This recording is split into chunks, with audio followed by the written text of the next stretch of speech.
Hey, what's up, people? How's it going? Hope all's well. Hey, my email that I'm giving you guys, the RD357 Graffiti Show at Gmail, has been working out great.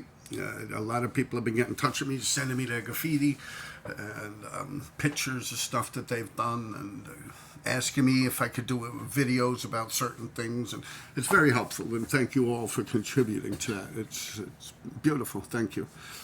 All right, so some of the questions was about Yorkville, where I grew up, and I don't want to touch too much on that. The bottom line is, it was a dominantly Irish neighborhood in the 60s, 70s, 80s. A lot of Germans also. Yorkville's Germantown, and Ukrainian people. A lot of Ukrainians lived here. And from 3rd Avenue to the river, except for York Avenue, it was poor flat houses where the Irish lived. A lot of them were tenants. You had to realize they migrated to this country in like fucking before New York even. You're talking like 1619 or something like that, right? 1669 or something. It was the year that the Irish, with the little children that they sent in from England, emancipation. There's claims that they were the first slaves in America. I mean, I'm not going to go down that road. I'm not looking for no reparations or anything like that. I don't hold that as like a victimhood or anything like that over anyone's head.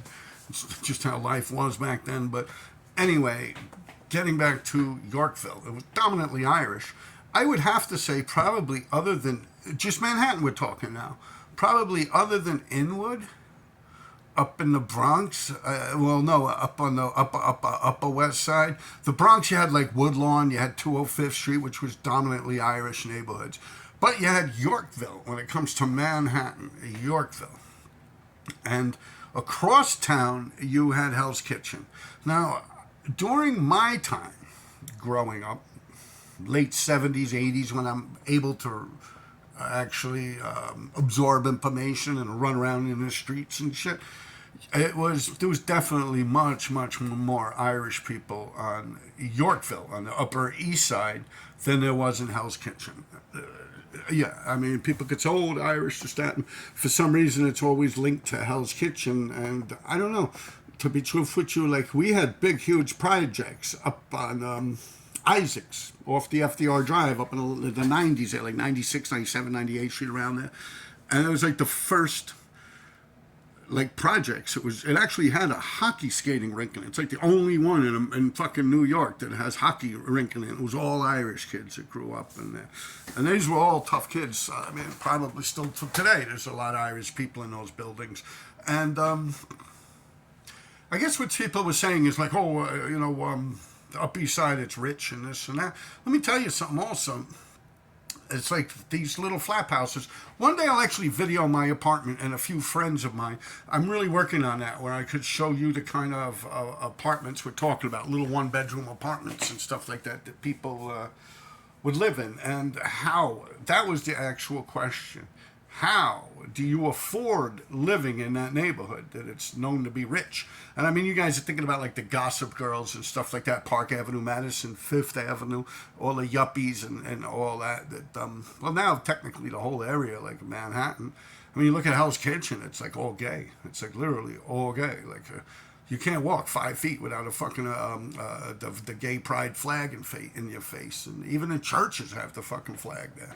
To each their own. But anyway, and then back to Yorkville, it's like definitely more Irish that I knew as human beings personally.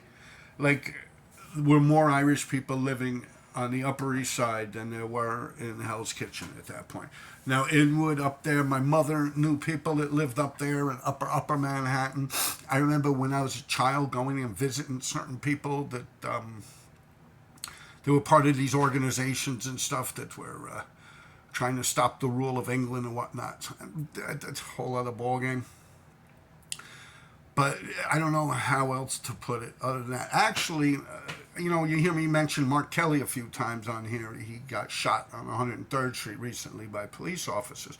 Well, his brother actually did block by block, Yorkville, the neighborhood Yorkville, block by block with Colin Quinn. He's, I believe, a comedian. I don't follow him like that. But someone had sent me that video about the neighborhood. Yo, they break it down like better than I could. And there's no reason for me to even to go any further on the conversation. I just suggest you watch that. It's Yorkville, block by block. Colin Quinn. And like I said, the guy that he's talking to is a friend of mine's brother. I didn't know him at all. I knew the brother. All right. What else is there? Another question you guys asked me, and I actually wrote this down because I keep getting the documentary thing wrong, and it is JWF documentaries. JWF documentaries. People are asking me, Robert, RD, what happened to your interview? They don't have your interview on that channel anymore. That they used to have it, and it was like an hour long or something. I mean, I sat there with them for over an hour. It was like 2 hours or something. So I guess through editing or something. I don't know what happened to it. You have to ask them about that. I guess they don't like me. Or maybe I didn't. Me and Sammy, we were cutting each other off a little bit, and, I don't know. I really have no idea why they shut that thing down. But, I mean, that's just, my life story in the graffiti game. Shit like that happens. So, I don't know. You have to really ask them about that. If I was to guess, like if I was to sit here and take a hunch, it's probably about, my political views. Me coming on here, people say, oh, this, that. Being I live in a dominantly democratical city, and I say I hope Trump wins, and people were thinking that I was down with this whole Democrat thing, and I said, no, no, no, no. When I first mentioned it, when Trump went to the Bronx, and you can look at that video when he did the thing in the Bronx, and people, all this stuff. I'm like, I'm sorry, but I am for Trump. I am for Trump. Oh, how can you do that? I said, because I am a straight, white, Catholic man. They're trying to do me in out here.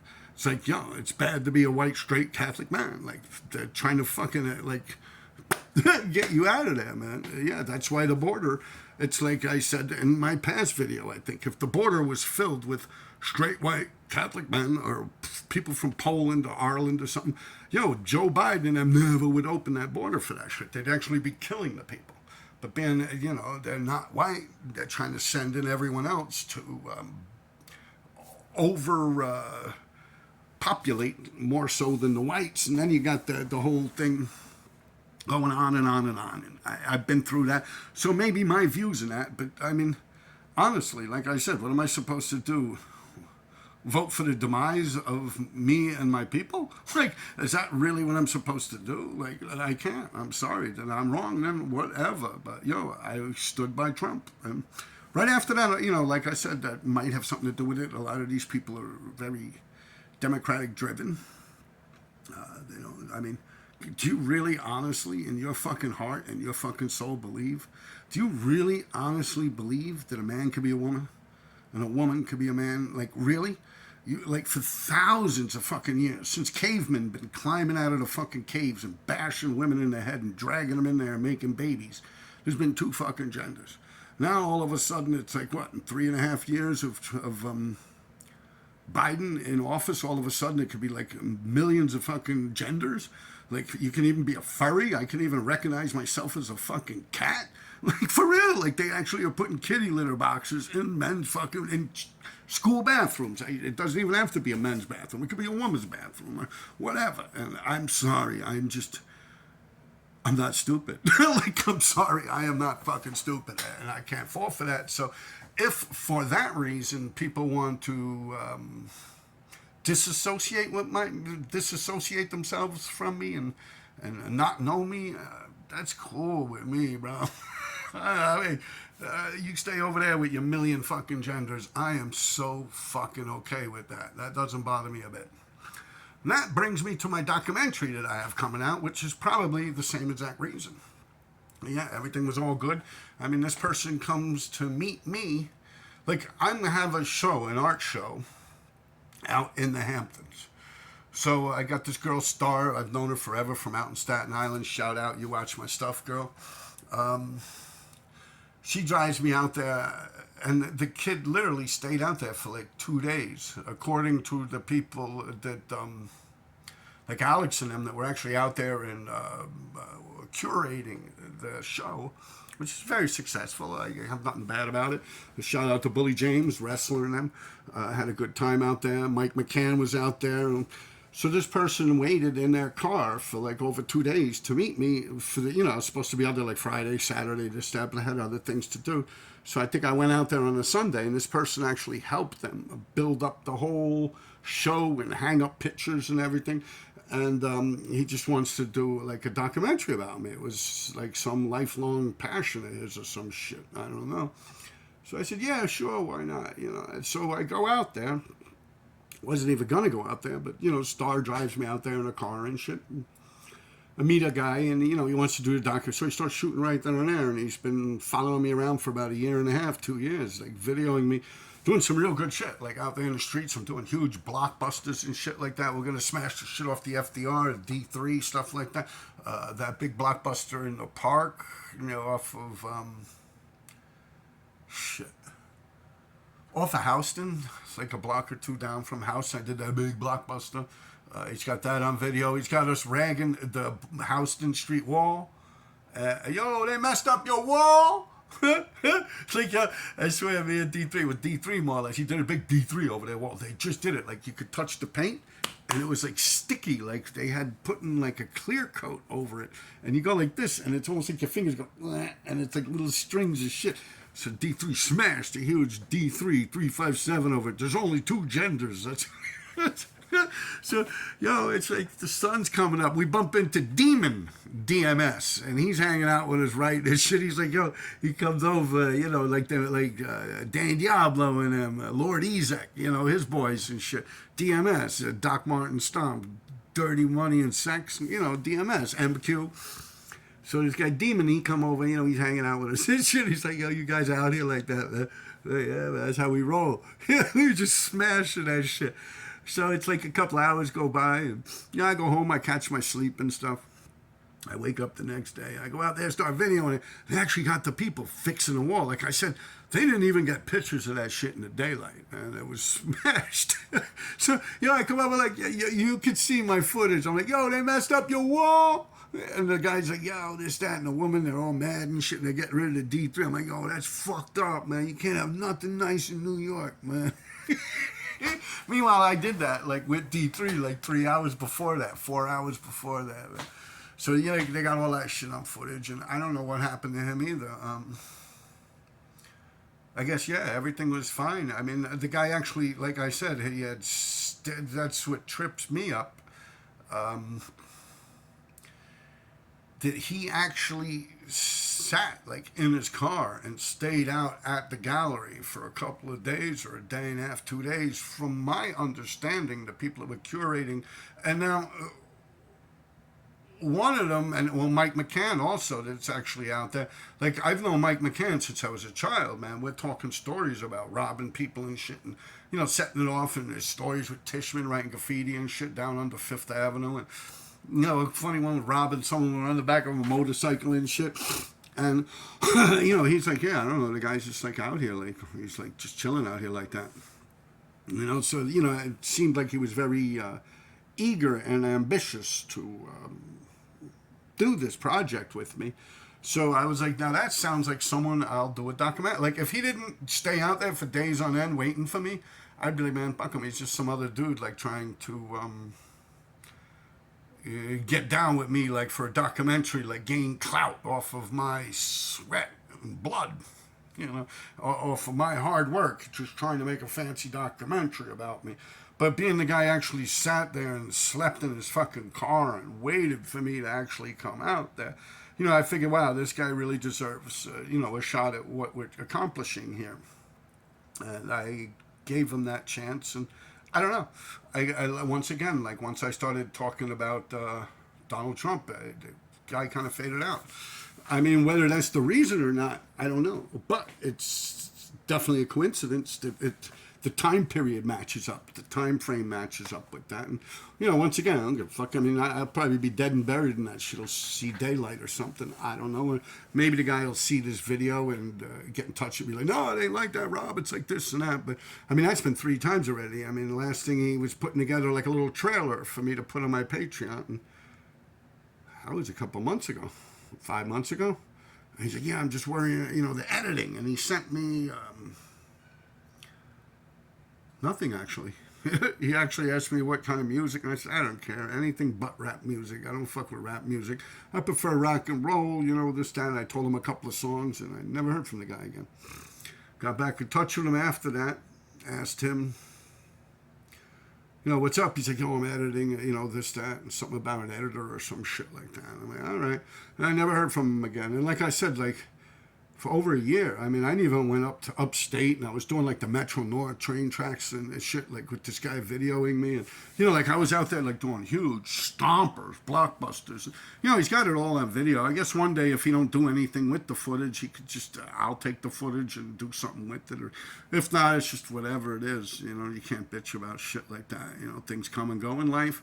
But, yeah, that's the best way I could put that, I guess. I can't think of nothing else. And, I don't want to badmouth the guy because, I don't know, it really seemed like it was an ambitious project for him. I guess the other answer could be, after he's videoing me and she's like, this dude's a dick. I don't want to make a movie about him. Right? That could be it too, but I don't know. I have no idea what happened. Maybe after I'm done with this video, I'll try and get in touch with him again. But, then again, I have my pride. It's like I'm not going to sit there fucking begging no one for nothing, What else was there? Right. All right, now, as far as it goes with best team-up graffiti writers, a lot of you guys have been asking me about that. I think it's got something to do with that JWF or something like that. That brought up the question with Smith and Sane and the best partners in graffiti. And I could agree with that to a certain extent. I could definitely agree with that. Would they be my favorite? No. But yeah, you definitely can't count Smith and Sane out. Definitely can't. They would get, they weren't up everywhere with little tags, but what they did is some straight letters and shit, and they were all over. They took down nice spots where you could do big stuff. That's what Smith and Sane was about. They did have tags here and there all over the place and shit to an extent, but, not block by block like JA and them and shit like that, or like me or MQ or Trake or something like that. That's different. That's just saturating the place with shit. They were a little more picky-chicky with their spots, and I respect them for that. But I would have to say, if you're asking me, in my lifelong journey of graffiti, I would have to give that to someone more like Comet and Blade. Yeah, Comet and fucking Blade, man. Yeah, those dudes right there. Yeah, I would have to give it to them. Or even OE and P13. Come on, those guys. A lot of people say, it was up in every single tunnel, and that's not true. I've been through many, many tunnels, and I have not seen OE or P13 up. They might have been up in every single layup tunnel, where they park trains, and there's a reason to go there, but they weren't just roaming around. At least I have never come across it, and I did actually roam around and just go in tunnels to write. They would go in tunnels to write on trains and catch tags here and there, to the best of my knowledge. But, they were up all over the fucking place. As far as it goes, even on the FDR Drive and shit. A lot of fill-ins, a lot of insides on, just about every single subway line I could think of. I've seen them up on the 1s, the 2s, the 3s, the 4s, the 5s. Not the 6s. I don't think I ever saw them up on the 6s. The 6s was a weird line. Definitely remember them up on the 1s. All the letter lines, you could think of J's, M's, A's, B's, C's, D's, R's, double R's, all that shit. They were up a lot. Their careers probably weren't as long as Smith and Sane, but Comet and Blade kind of come close to it. If you look at Comet more so than Blade, Blade and Comet, boom. Like it went off, right? Then Blade faded out, Comet came back and went off. That is actually, like, Comet's career is probably the same length of a career that Smith and Sane was active, before they stopped. I mean, think about it. I mean, I guess Smith and Sane had a little more, but then again, they didn't do like thousands of trains. So, yeah, you got that. Then when you want to bring it to the streets, nowadays, after the train era, PK and Kid. PK and Kid. Definitely.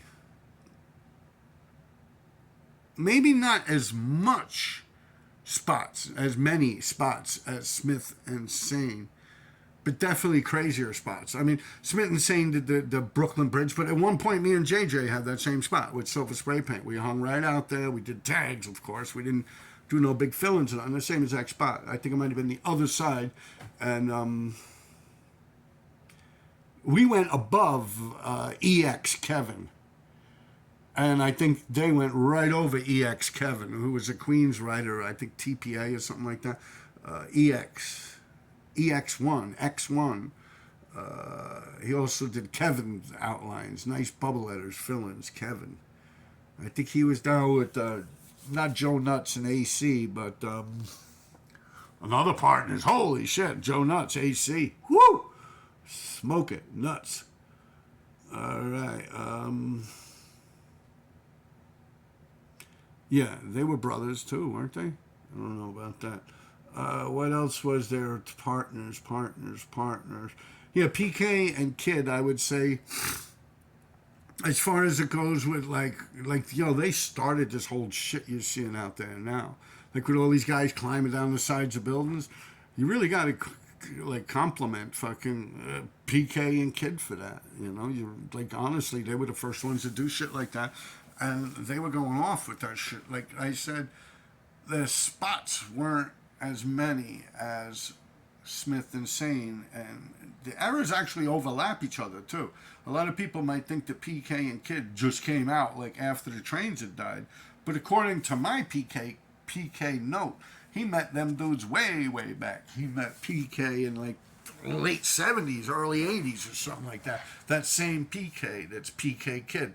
And I think they were from Staten Island or something. And PK had no beef with them or nothing. My PK357, nope. We had no problems with them or nothing like that. They were, different era, different lines they were hitting. Like PK Note was more like the double R's and stuff like that. These guys were hitting, they were actually hitting subways to a slight degree. Like they weren't really going off on subways and shit. So it's fun to go to their graffiti careers. They never really crossed paths to create a war or anything like that. And the same with that Kid guy. Yeah, they go back pretty far, man. Definitely to the train era time. I mean, they might have took off a good 20 years break or something, but that's what it works. So who else was there team-wise? Believe it or not, I like Scene and PJ. They did a nice little run. I mean, I wouldn't say they're the best duo ever, but yeah, they definitely put it in hard. Cap and Pove. But I mean, now I'm really watering it down. If we're talking about the best of the best, now I'm just mentioning teams that kind of went a little hard. Yeah, so PK and Kid definitely, they would get some serious recognition for that. But I mean, now you just look at all these writers that are out there. It's like on my Patreon, I've been doing this thing where I got this black book. I believe Dover left it in my house probably a year before he died or something, a couple months before he died. And I have it here at work. So every week or so I draw an outline in there where I did wild style stuff and straight letters and squares and Chinese style letters. And, every week or something like that, I come up with a new way to do an RD. And I want to fill up the whole black book, and I'm doing that on my Patreon. So in doing that, I was looking to see how big the niche is for this stuff. Will a lot of people watch this? Is it something that they're interested in seeing? Or is it just something no one gives a fuck about? So in looking through these things, and doing my research on YouTube to see how these other channels that do similar type of videos were. And yo, a lot of these people are fucking crazy, amazing. Like some of the wildest shit out, man. And it's in black books. It's stuff I could never do. I would never, I'm honest. I could never accomplish anything like some of the shit. Some of the stuff looks like photographs that they're doing. Amazing, amazing stuff. And I mean, that goes also with the murals on the walls.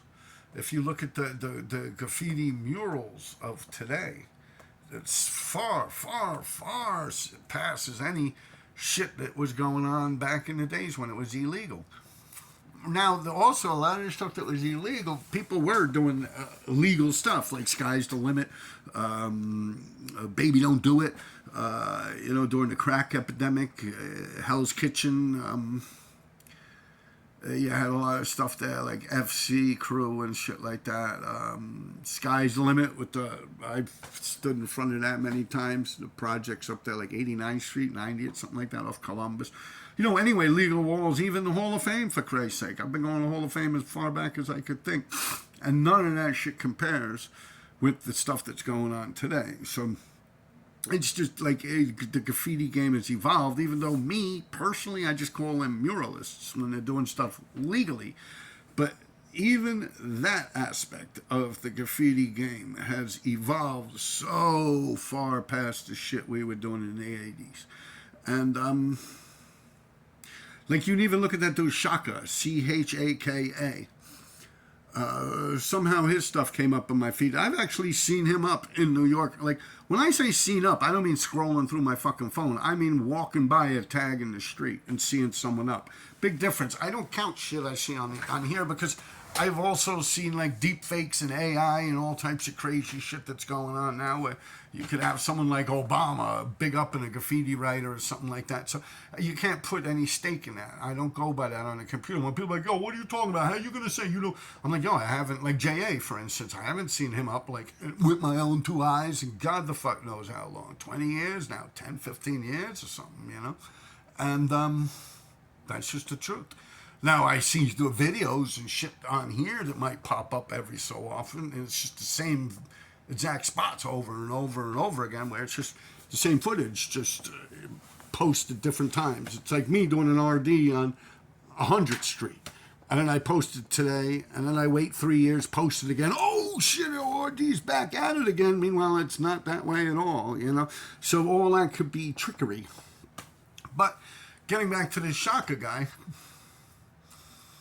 I was looking into it, like, they had this thing with Shaka, and, like, he was on, like, the Nirvana, the drum set to Nirvana. They wrote Shaka on their fucking drum set. The group Nirvana, what's his name, Kurt Cobain. And they wrote that just because they saw Shaka up that much. It's like Shaka. It's almost like back in my day when I was young, Zephyr was up all over my neighborhood. Zephyr tags was everywhere. Like up in the streets a lot, Zephyr back in the days. So was FDT 56. I used to practice FDT 56 tags. All the 56 guys, a big influence on me. And, yeah, shit like that. Kid Panama, Ick, stuff like that you would see, and, you'd copy in your notebook or something like that. And you look at that Shaka on the drum set of the Nirvana video, that's some wild shit. Also, like, The Simpsons had Shaka on it. So, I mean, that definitely puts them to, like, a whole new level. And I don't know. I'm not familiar. Like, I only rock the, Manhattan and New York. And he's from the West Coast. And, for the amount of damage that he's done, he far surpasses a lot of fucking people.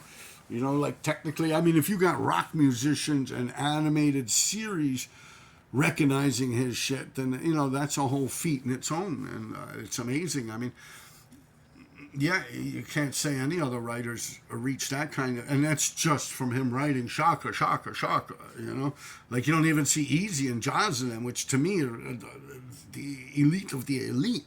Like, Easy and Jaws, wow, right there. That's another good partnership. Easy and Jaws, fucking amazing, man. Better than anyone out there, man. Easy and Jaws took shit down, like, everywhere you could possibly think of. My neighborhood, they slacked off a little bit, but, I mean, still, they had, like, 86th Street, 59th Street, 77, like, all the main hubs. So it's like they didn't like duck and weave through each street like they did other neighborhoods. But then again, my neighborhood was a buff. You know, it's they don't put up with that shit around here. But yeah, Easy and Jazz is another very, very underrated. I don't think they're underrated because every single writer that means anything and is honest with themselves and honest with the public would say Easy and Jazz all day, every day. Easy, Jazz, Josh 5, Send 4 later on. All those guys, man. Those dudes, they were the epiphany of their shit when it comes to just catching tags all over the place. No one even comes close to them guys. Talk about all city, like that's truly all city. That's not like you little guys with your fake bullshit about all city. You do what, a tag in each borough or something, and all of a sudden you're the man. No, it don't work that way. There's no human beings on this earth that has accomplished it like Easy and Jazz did back then. However, a large amount of time had taken place and Jazz had passed away before Easy came back out. It was like 20-something years. But, yo, that right there, Easy and Jazz, man, definitely. I don't think anyone could match what they did. I would see now, they're saying, like, according to this thing with this Shaka guy, that he would, you know, being he's from the West Coast, it's not that it don't count or anything, but, yeah, I don't see it with my own eyes. I have seen him up. I can tell you where. I see it up every day. It's on a piece of wood, 35th Street, 1st Avenue. It's a piece of wood that's around a tree. They built like a square out of 2x4s. It's around a tree, I guess to prevent cars from crashing into the tree. It's right in front of the Chinese embassy. It says Shaka with black spray paint on a 2x4 or maybe a 4x2. Yeah, it's been there for about 2-3 years now. I guess probably the last time he came to New York.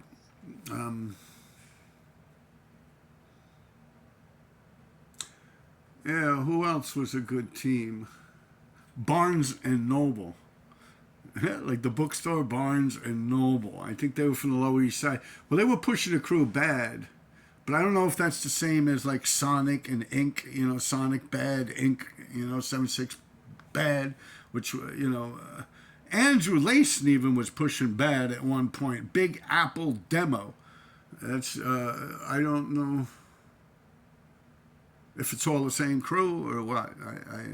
Andrew meaning Lace, my friend Lace. All right, what else is there? Yo, thank you once again, man. You guys want to get in touch with me? I got that email, the RD357 Graffiti Show, gmail.com, at gmail.com. The RD357 Graffiti Show at gmail.com. You can find me on that.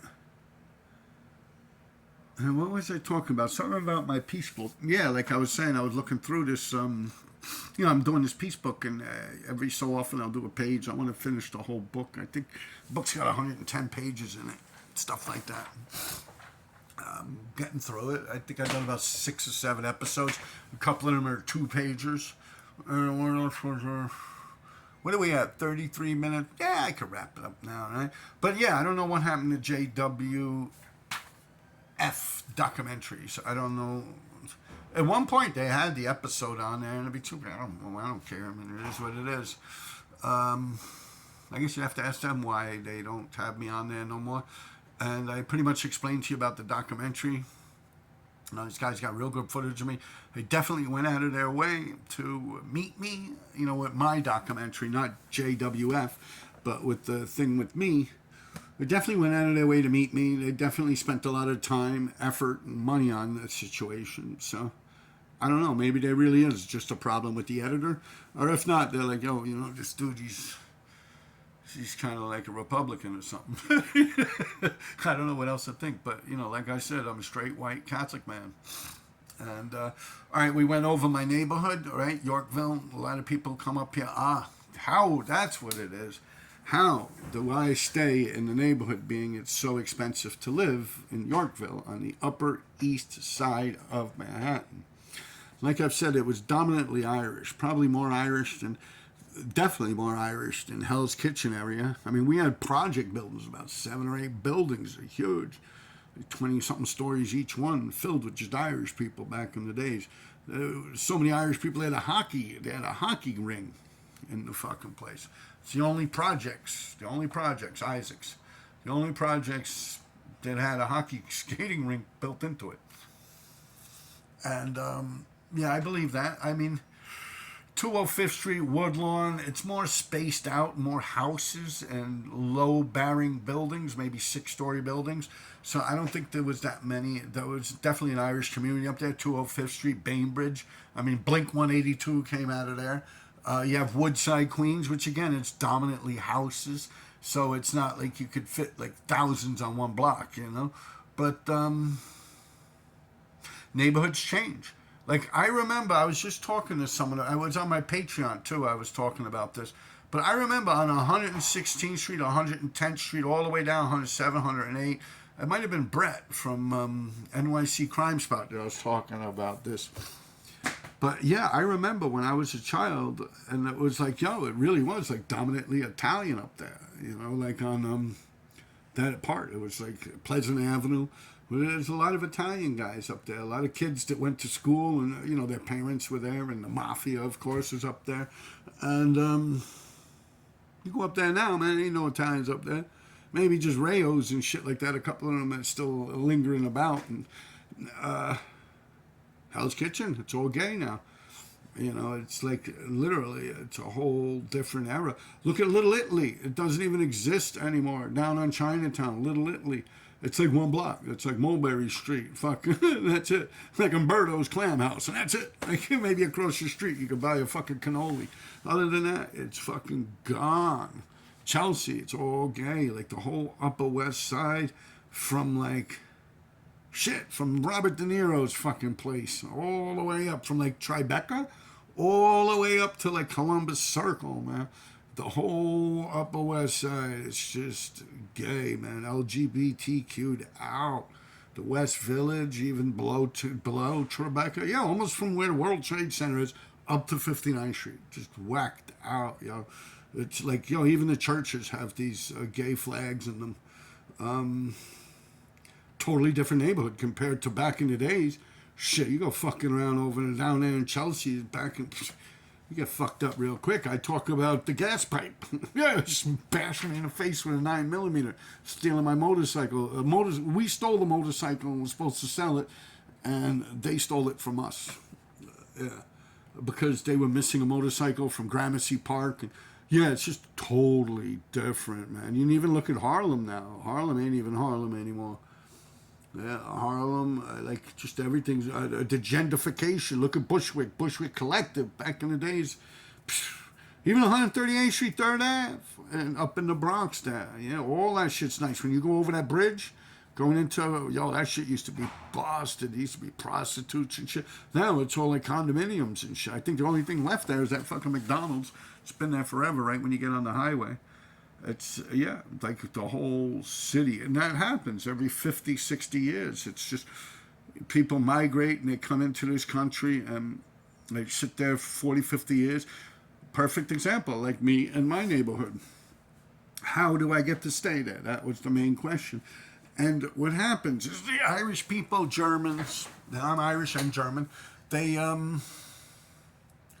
get these little tenement apartments, railroad flats, they call them. And I'm going to do a video on this because I got a few people that are willing to let me video their apartments as well as my own apartment so I can show you what I'm talking about. There's a lot of people say, oh, you're white trash, you're white trailer trash. And I say, excuse me, that's not true. I am white tenement trash.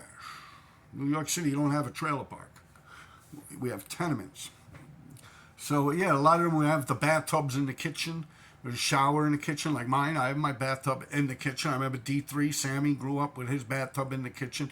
Like these little like flop houses that were like built. They used to make tobacco, like cigars and shit, and the Irish would roll the cigars right in their own apartment. They'd like have these big bales of tobacco that would come up in a dumbwaiter through the stairs.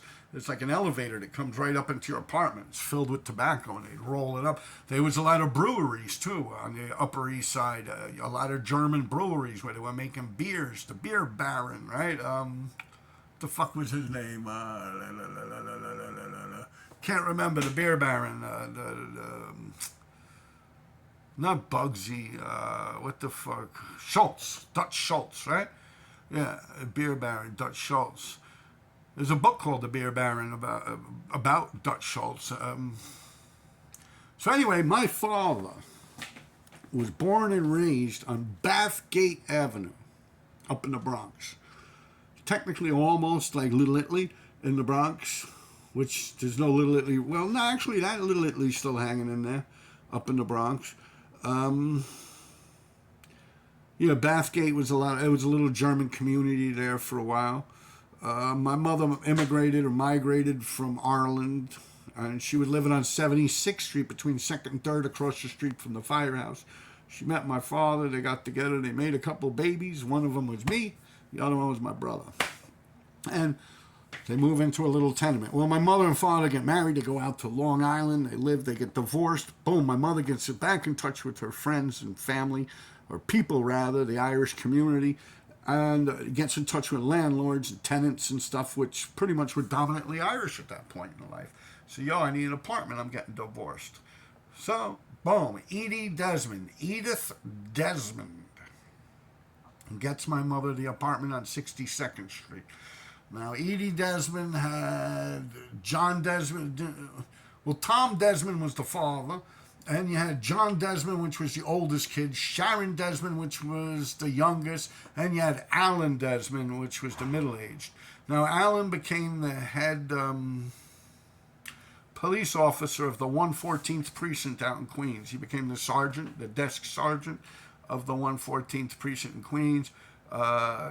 John Desmond, he passed away. Sharon, I don't know. But they were the supers, and they got my mother a little apartment. So my mother stayed in that little apartment, and it's called rent stabilization, the Rent Stabilization Act. Okay? So these apartments are rent stabilized. They can't jack up your rent so much. It would be easier if you just Google the term rent stabilization. So this is going to show you how I get to stay where I stayed. And what happens is all these Irish people will hold on to these apartments, these little rent-stabilized apartments. And when they're dead, their children take over these little rent-stabilized apartments. And then when they die, their children take over these little rent-stabilized apartments. It's like the city's only allowed to raise it like 2.75% for a 1 year or 2 year lease. I forget. I try to avoid the conversation, to be truthful with you. I do find myself, like right now, the regulations is once an apartment in Manhattan's rent exceeds $2,700, it is no longer rent stabilized. It's no longer. The landlord can jack up the price, I believe, to whatever he wants. So if it's no longer rent stabilized, you don't have that protection where it's only like 2 point something percent that they're allowed to raise it for like working communities. And yeah, people, like for instance, before it went up to 2,700, I was getting almost there. I was like right at hitting at 200, at 2,000 a month. And I'm like, it was like, yeah. I mean, when my mother was there, my brother fucked that apartment up. Someone got murdered in the apartment. And that rent was only like $500-600 a month.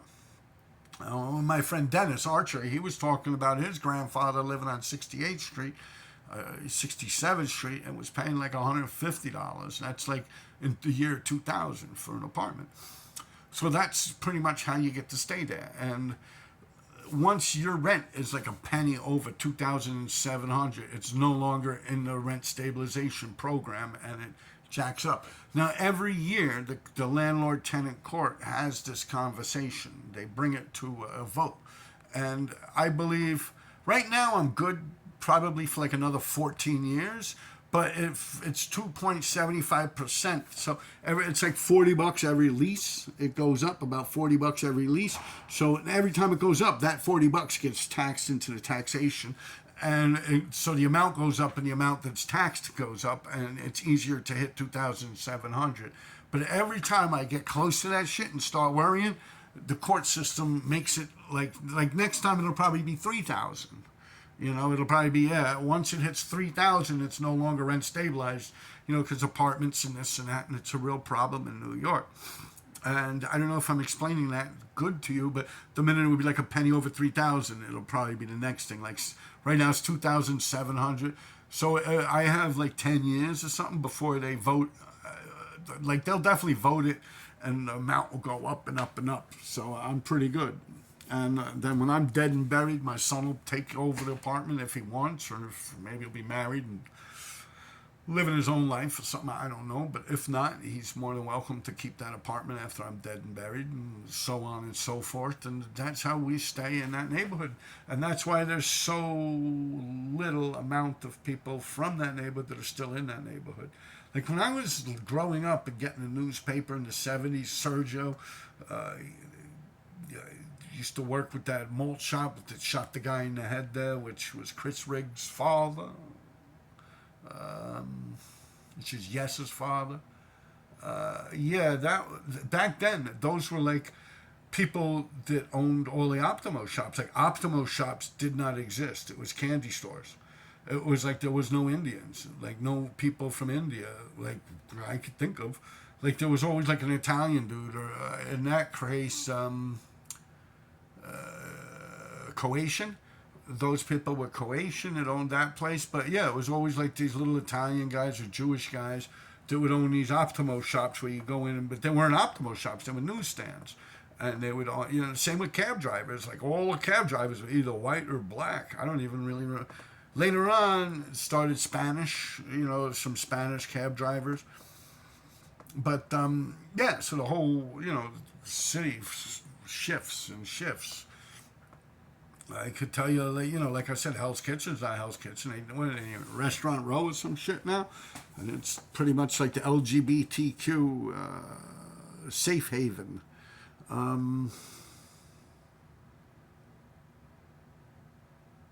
I've seen a lot of change in Manhattan, New York, throughout the years. I've seen the crack epidemic, COVID, all that shit, man. And I've seen the people change and the people shift nationalities, religions, races. Yeah, it's all crazy shit, man. I don't know what else to say, people. I'm just rambling. Take care of yourselves.